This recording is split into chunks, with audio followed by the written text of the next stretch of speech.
हे प्रभो, हे श्री कृष्ण, हे माझ्या समोर काय वाढून ठेवले आहे? मी आजपर्यंत लोकांच्या राशीत जाऊन त्यांची परीक्षा घेतली, परंतु आता मला श्री महादेवांची परीक्षा घ्यायची आहे। खरं तर ही माझीच परीक्षा ठरेल। श्री महादेव हे जगत पिता आहेत, या सृष्टीचे चालक आहेत,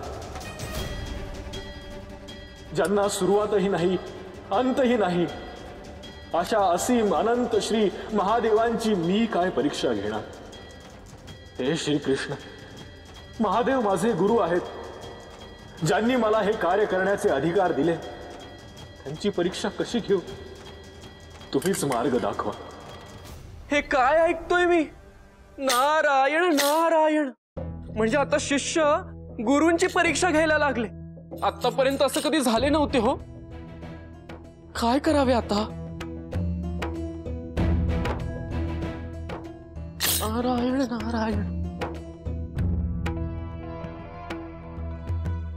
हे शनी, आपल्या कार्यापासून माघार घेणे योग्य नाही, त्यामुळे तू तुझे कार्य पूर्ण कर। महादेवांच्या कक्षात प्रवेश कर। मनुष्याचे नियम त्यांना लागू होत नाहीत। तू त्यांच्या कक्षामध्ये जा, परंतु फक्त एका प्रहरासाठीच।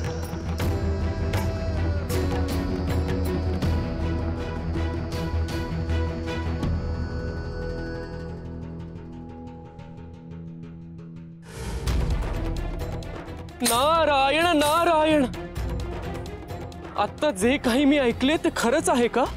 शनिदेवांची परीक्षा म्हणजे महाकठोर, परंतु ही परीक्षा घेण्याचा अधिकार फक्त मनुष्यापुरताच सीमित राहील। जगतपिता श्री महादेव यांना देखील या परीक्षेला सामोरं जावं लागेल। नारायण नारायण, परंतु आता मी यामध्ये काय करणे योग्य राहील?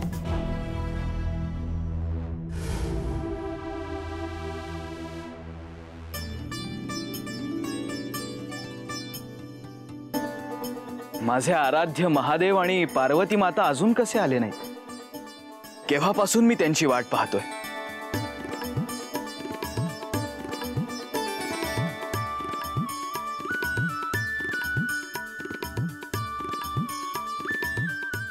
काय झालं नंदी? आमच्याकडून काही चूक झाली का? नाही प्रभू, मी असं कुठे म्हणालो। आपल्याकडून काहीही चूक झाली नाहीये। आपण सांगितल्याप्रमाणे सगळी तयारी झालेली आहे। अगदी उत्तम। मी स्वामींना म्हणत होते, इतके दिवस झाले आपण सारीपाट खेळलो नाही, आज त्यांनी माझी इच्छा पूर्ण केली। पार्वती, आपण कित्येक वेळा या कैलासात सारीपाट खेळलो आहोत, पण प्रत्येक वेळेस मीच जिंकलो आहे। अगदी, पण तुम्ही नेहमी फसवणूक करून हा खेळ जिंकत आला आहात। पार्वती, मी कधीच कुठल्याही प्रकारची फसवणूक करून खेळ जिंकलो नाही। तुला सारीपाट हा खेळ खेळताच येत नाही, त्याला आम्ही काहीच करू शकत नाही। हे असत्य आहे, मला सारीपाट खेळ खेळता येत नाही, तुम्ही फसवणूक करता। ठीक आहे, असं असेल तर आपण कोणाला तरी समोर ठेवून खेळ पाहायला लावू। दुसरे कोणाला का? आपण नंदीला समोर ठेवू, तो याचे परीक्षण करेल। नंदी, तू आमचा खेळ बघ आणि कोण कसे खेळतय ते सांग।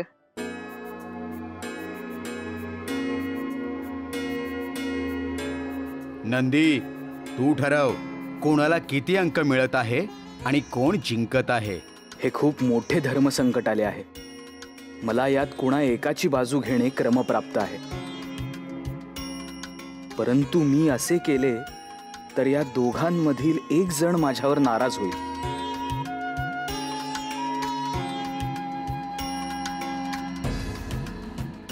काय विचार करत आहेस तू नंदी? काही नाही प्रभू, मी तयार आहे।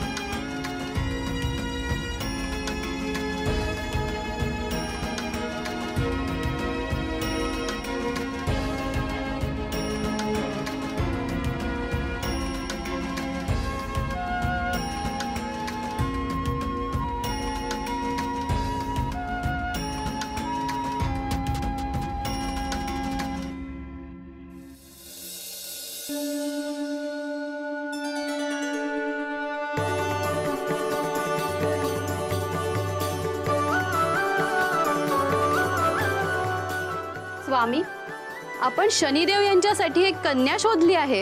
हो, त्यांच्या विवाहासाठी मी अत्यंत सुंदर आणि गुणवान अशी कन्या बघितली आहे आणि मी याची कल्पना देखील शनिदेवांना दिली आहे. तुम्ही जी मुलगी पाहिली आहे तिला भेटण्यासाठी उद्या आपण जाऊ शकतो.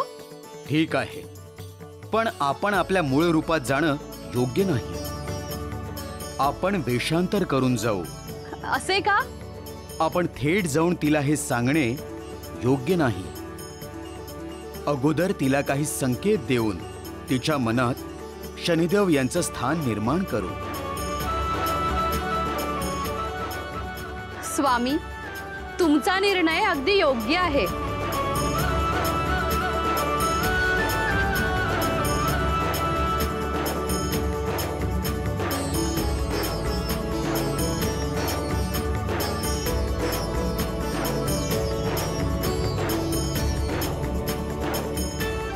नारायण नारायण. स्वामी, तुम्ही काही ऐकलत का? हो, ऐकलं. देवऋषी नारद येत आहेत. हा डाव असा अर्धवट सोडून द्यावा लागेल. नाही पार्वती, हा डाव आपण पूर्ण करणार. नंदी, नारद मुनी आले आहेत. त्यांना निरोप दे. आम्ही व्यस्त आहोत, नंतर यावे. परंतु प्रभो, मी इथे उभारून तुमच्या खेळाकडे लक्ष देऊ असे आपण म्हणाला होतात ना? हो, मी म्हणालो होतो. परंतु आपला खेळ अर्धवट राहू नये म्हणून त्यांना निरोप दे आणि पुन्हा ये. जशी आपली आज्ञा.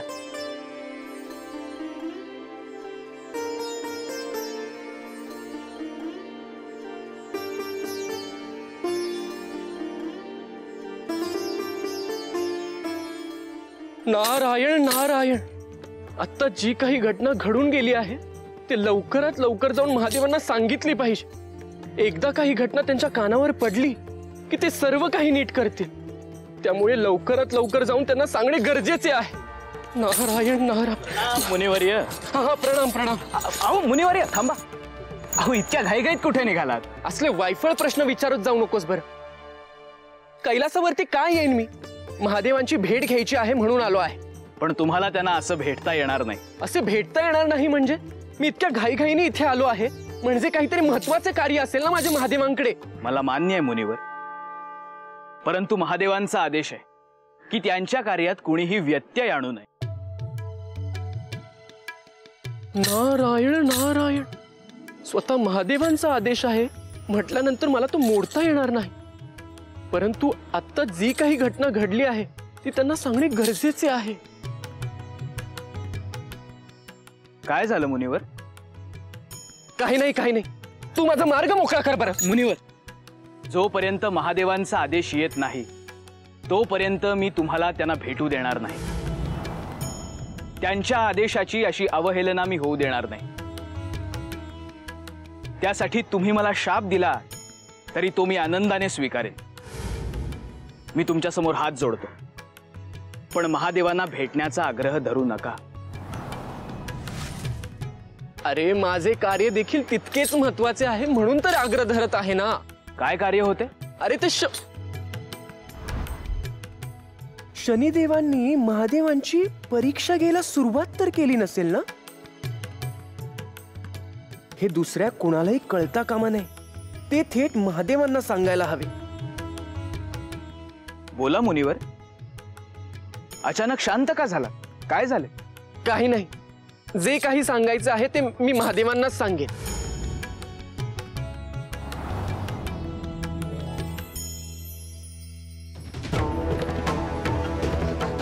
श्री महादेव माझे गुरु आहेत. त्यांनीच मला न्यायदानाच्या कार्याचे दायित्व दिले आहे.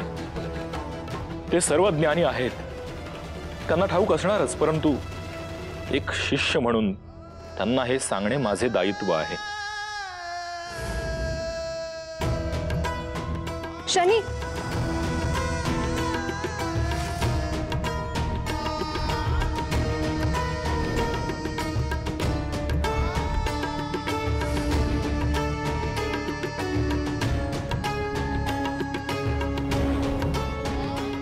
कुठे निघाला आहेस का? आणि अस्वस्थ देखील दिसतो आहे.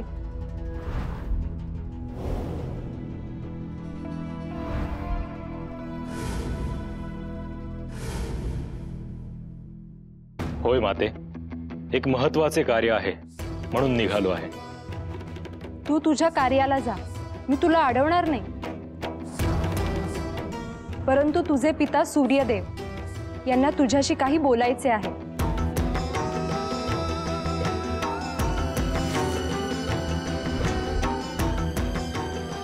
माते, आम्हाला एकत्र आणण्याचा प्रयत्न करू नकोस. तुला सर्व परिस्थिती अगदी चांगली माहीत आहे.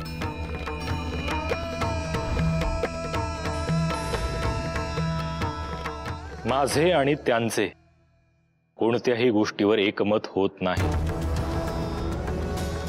शनी, मी जाणते, परंतु काहीही झाले तरी ते तुझे पिता आहेत. ज्यांनी माझ्या मातेचा अपमान केला ते पिता.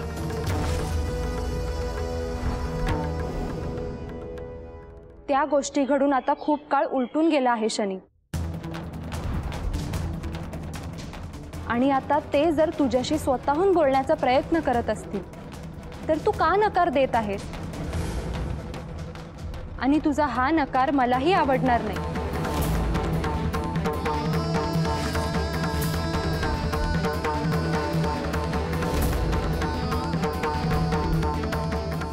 ठीक आहे, तू म्हणते आहेस तर मी त्यांच्याशी बोलतो.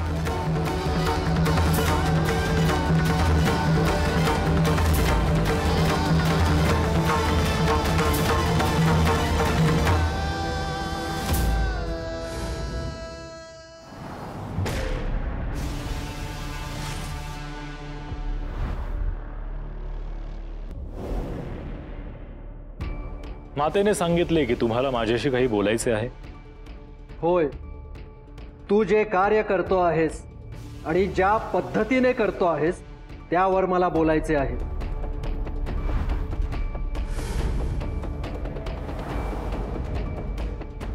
काय सांगायचे होते? तू राजा विक्रमादित्याच्या राशीमध्ये प्रवेश केला आणि 7.5 वर्षांसाठी त्याची कठोर परीक्षा घेतलीस. परंतु तू केलेली शिक्षा मला पटलेली नाही.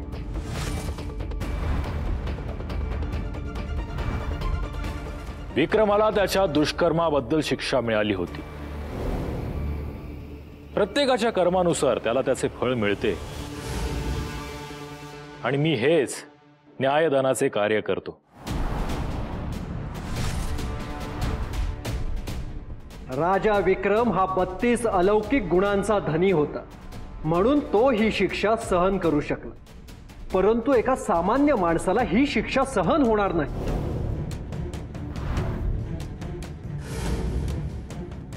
मी प्रत्येकाच्या कुवतीनुसार त्याची परीक्षा बघतो आणि हे आपण देखील जाणता.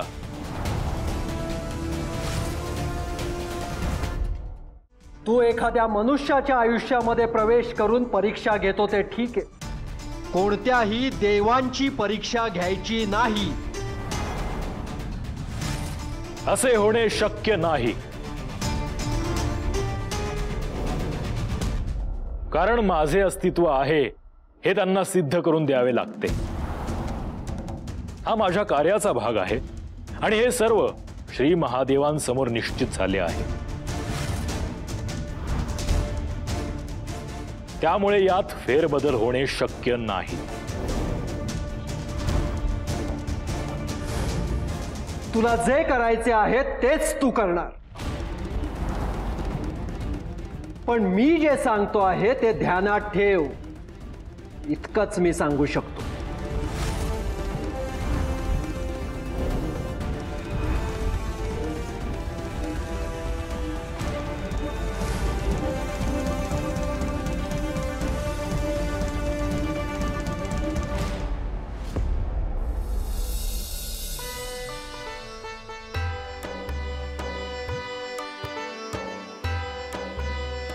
स्वामी, आता तरी मान्य कराल ना की हा डाव मी जिंकले? मान्य आहे, हा डाव तू जिंकली आहेस पार्वती. मी तुम्हाला पराभूत केले आहे. आता या बदल्यात तुम्हाला मला काहीतरी द्यावं लागेल. ठीक आहे. काय हवे आहे तुला? उद्या आपण मानस सरोवरात विहार करायला जाऊ. मानस सरोवर? हो, तिथे जाण्याची माझी खूप इच्छा आहे. आधी आपण तिथे जाऊ आणि मग आपण शनिदेवांसाठी जी कन्या पाहिली आहे तिला भेटण्यासाठी जाऊ. हरकत नाही. तू हा सारीपाटाचा खेळ जिंकली आहेस. तुझी इच्छा पूर्ण करणं माझे कर्तव्य आहे. पार्वती, आता आपला हा सारीपाटाचा खेळ संपला आहे. नारद मुनी आपली प्रतीक्षा करत असतील. त्यांना येण्याची अनुमती द्यायला हवी. हो, बराच वेळ आपण त्यांना प्रतीक्षा करायला लावली. त्यांना बोलवा. नंदी, नारद मुनी यांना घेऊन ये.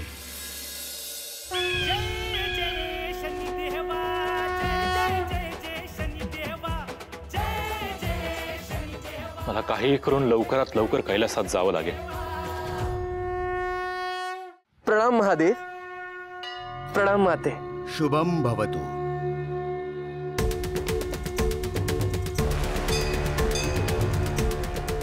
इथे माता पार्वती आणि नंदी आहे. यांच्या समोर हा विषय कसा काढू? माझ्या मनातील गोष्ट महादेवांना समजेल का? मुनिवर, असं अचानक येणं केलंत? हो, म्हणजे आपले सर्व कुशल मंगल आहे ना, हे पाहण्यासाठी आलो होतो.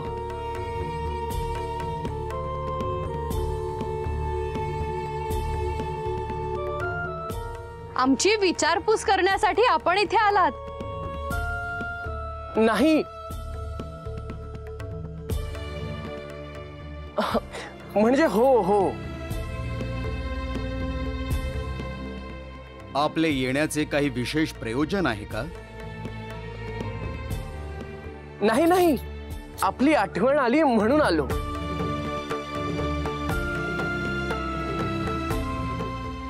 मुनिवर, तुम्ही दुसऱ्या प्रहरी आला आहात तर भोजन करूनच जावे. चला, म्हणजे माता पार्वती गेल्या की मला महादेवांशी बोलता येईल.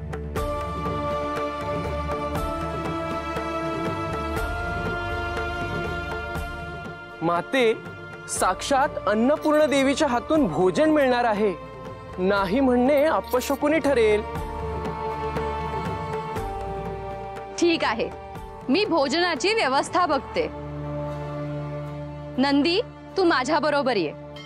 ठीक आहे माते. मी आलेच. हो.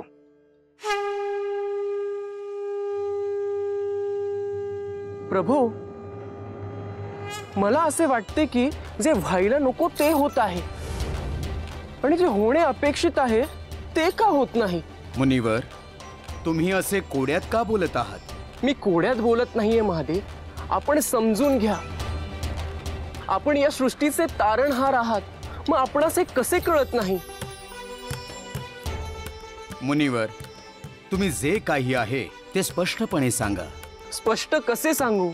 तुम्हाला या सृष्टीत काय घडणार आहे याची कल्पना असते, बरोबर ना? अगदीच. मग तुमच्या बरोबर जे घडणार आहे याची कल्पना तुम्हाला काय येत नाही? काय घडणार आहे? महादेव, तुमच्या सोबत अघटित काही घडू नये एवढेच मला वाटते. मुनिवर, माझ्या सोबत काहीही अघटित घडणार नाही. आपण उगाच चिंता करत आहात. काहीही होणार नाही. तुम्ही निश्चिंत राहा. आता महादेवांना कसे सांगू पुढे काय संकट येऊन उभे आहे ते?